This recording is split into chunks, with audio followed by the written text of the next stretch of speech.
Yes. Hi guys, this is Darren Stevenson back with another video. Today I'm going to give you a deck profile of the deck that I got second at the Chesterfield regionals that happened yesterday. So I played Thunder Dragons. I didn't play that Danger Thunder Dragon list that I've been putting on my channel recently just because I wasn't really feeling confident with it.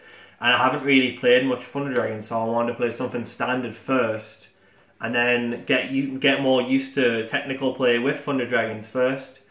And then see what I think the problems are and how to solve the deck. So I played my teammate from CCG's deck list that he got second at the YCS with. So if you're not interested in listening to the ratios, then by all means just look at his list, and I just pretty much played the same thing except that I made one change in the side deck. But if you're interested to see why we played certain ratios, then by all means give us a listen and also give us a subscribe.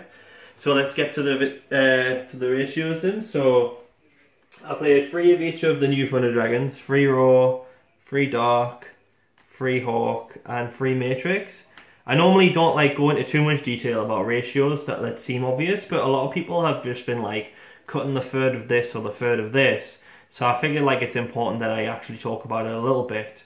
So I feel it's important to play 3 of each because Thunder Dragon isn't a typical combo deck where you just combo off and then you kill them. You actually have a lot of grindy back and forth games and then you kill them. So I think it's important to have resource management and just to play as many engine cards as possible. And you burn through your resources a lot when you play this version of Thunder Dragons, or at least I found I was. And sure, you can recycle it with Thunder Dragon Fusion, but often you put yourself in an awkward position where you're just out of one or the other.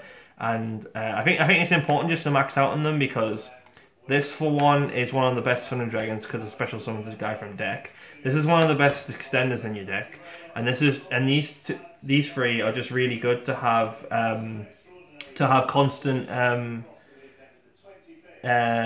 Titan disruptions, and it's also a good normal summon to have in your deck, so I don't play many of them. And it just makes it so you can just make Link Karibo. It's another light from Chaos Monsters that I play. And this one's just really good because of again the disruption that it gives you with Titan, and also banishing it gets you your Thunder Dragon Fusion, which I think is really important to get in your deck, and it also just gets your best cards in your deck as well. And those are the new ones. So I obviously play 3 of the old guy. Again, it's kind of annoying how he doesn't really start off your engine at all.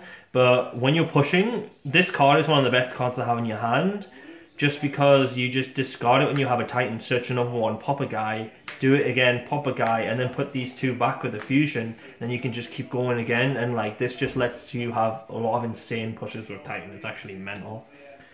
I actually don't know what this does.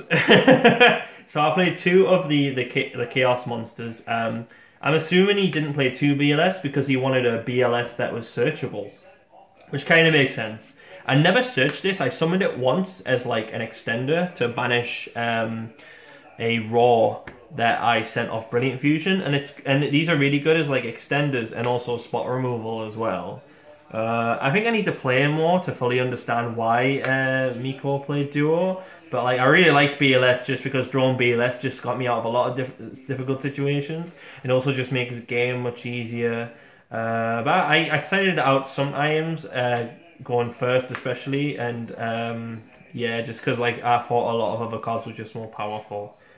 Forgive me, I had to give some cards back. So these are 2 Amber, the Gem Knight cards. So I do play Brilliant Fusion, and I play 2 because I cited out one of them a lot when I went second, because I just didn't want to brick on it, and it was really annoying. And I'm also probably about one game that I did side out, I did draw the other one, but luckily I didn't draw Brilliant Fusion. It can just be really annoying to draw it, and it's actually not that bad to open it, because it's a Thunder in your hand that you can banish your Titan, and you can just set it and then just tribute it for your Colossus. So it's fine. My normal summons, I play 2 Solar. It can get really cloggy if you play too many normal summons, so this is fine, especially when I'm playing Amber as well. But this is a really powerful starter card, but it doesn't really get your deck started because you need this in conjunction with other cards in your hand to get going. So that's why I think 2 is fine, because it's not a Stratos where it's normal and gets your stuff started. It's kind of an enabler, if anything. One Denko because it's searchable off the fusion, and also I didn't want to play too many normal summons, but it's a blowout if you like summon it against like obviously back row decks. And then one thing I really like about Thunder Dragons is like you're free to play hand traps because you don't need as many cards in your hand to get your stuff started. So I played 3 Ash, 2 Bell, and 2 Impermanence. So like I don't want to play 3 of too many hand traps because I thought 7 was like a fine number anyway, and this is a hard once per turn, so I didn't want to play 3 of this, and it's only really good in the mirror. But I think it's important to have that edge in the mirror, whereas this is just generically good at everything and 3's fine. And Impermanence really, like, I'm already playing 43, so I didn't want to play too many Impermanence. And again, apologies for the proxies. Shout out for Tom Rose for giving me the Impermanences, that was really canny of him. And just shout outs to Raphael Nevin for giving me the Ambers. And those are the hand traps, which are pretty interchangeable depending on like how the format goes. And then the spells. So 3 Gold Sock, obviously, because one of the best starter cards in your deck because it gets you to Raw and whatever else you need mid-game. I thought this was like one of the best cards in my deck. I really underrated like Brilliant Fusion before I started playing this deck, but this card was like so good for me. Just because like it puts a body on board to help push for Titan, to push through back row, and also just gets TTA to any Thunder Dragon in your graveyard. Which is like, which what your hand needs to get yourself going. It was just really strong. And then 3 Instant Fusion, again, it's just a worse Brilliant Fusion, but you want to max out on this just to get your stuff started. And it's also like an out to Inspector border because I play Restrict and stuff. And of course 2 Thunder Dragon Fusion. I kind of want to play 3 because I think this card is really good, but it's not a star card. It's just something that you search just to make big pushes, and also in your following turn just searches you another guy. And I think 2 is fine because like you do want to see it, but again it only gets your stuff started in like certain hands. So, but I do like seeing it, so I think 2 is good. And 2 Pot of Desires because I'm a coward. I should probably play 3, but again like this is like a resource deck, but it's not that much of a resource deck. Like I really like don't want to banish too much of my resources. And again, the reason why I played 2 Ambers is because I'm playing a card like Pot of Desire, so banishing Amber will just be really frustrating. But it's not, this deck doesn't need to see this card, but I do still want to play this card, but I don't want to like get variance of it too much, so 2 was fine, I guess. And then Reborn because it just helps to do for pushes, and Reborn's just a generic like good card. So that was a 43 card main deck. Extra deck.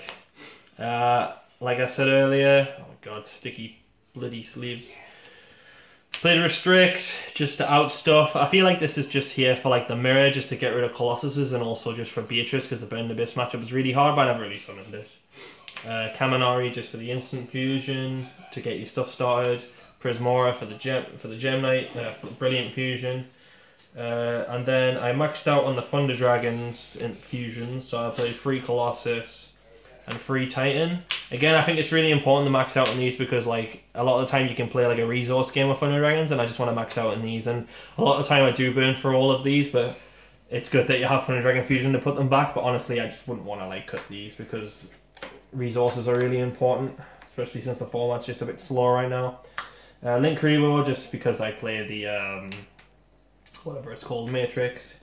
2 of this, a generic Link 2 ladder that'll help me like push. One thing I really missed though was I think I might cut one of these summoners because I never really summoned the second, and a lot of the time I was stuck under like a Phoenix or a Nightmare when I was wanting to like use these for utility, or when I have a Link Rebo here, I was just stuck under these and I just couldn't summon more Colossuses, where if I just had a generic Link 2 like Reproducus or Space Insulator or Landfallincus or something like that, then I could just push and extend and actually do more plays. But I think I lost one game just because I couldn't do that, which was really frustrating.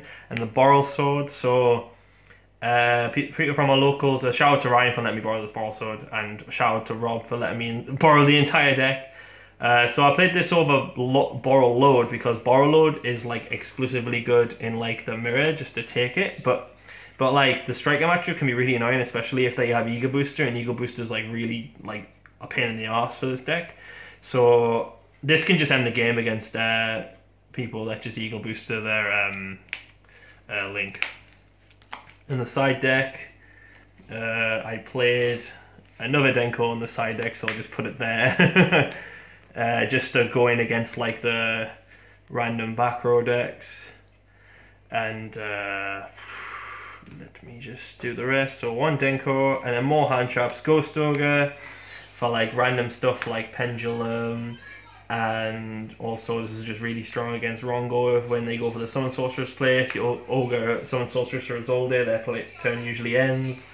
And the one change that I made, I didn't play draw because I don't think people are going to play the FTK, so I played Lancier instead, because I think it's a card that's good against the FTK as well, but it's also like a floodgate against Rongo, which is quite popular. Super Poly for the mirror, Twin Twisters for the back row stuff like Aldergeist and Sky Striker.